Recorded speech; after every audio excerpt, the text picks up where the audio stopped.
વલસાડ જિલ્લાના ઉમરગામ તાલુકામાં શ્રમિક પરિવારની 3 વર્ષની બાળકી સાથે અડપલા કરનાર આરોપીને વલસાડ સિટી પોલીસ મથકે લોકઅપમાં મુકાયો।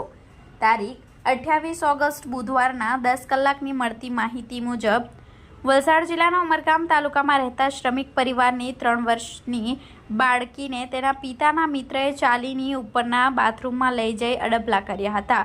બાળકીની માતાને ઘટનાની જાણ થતાં તાત્કાલિક ઘટના સ્થળે પહોંચતા યુવક બાળકીને બાથરૂમમાં મૂકીને ફરાર થઈ ગયો હતો। ઉમરગામ પોલીસની ટીમને ઘટનાની જાણ થતાં ઉમરગામ પોલીસે બાળકીની માતાની ફરિયાદ નોંધી હતી। હિન્દુ સંગઠનના હોદ્દેદારો અને સ્થાનિક લોકો ઘટનાની જાણ થતાં તાત્કાલિક ઉમરગામ પોલીસ મથક બહાર આવી હંગામો મચાવ્યો હતો।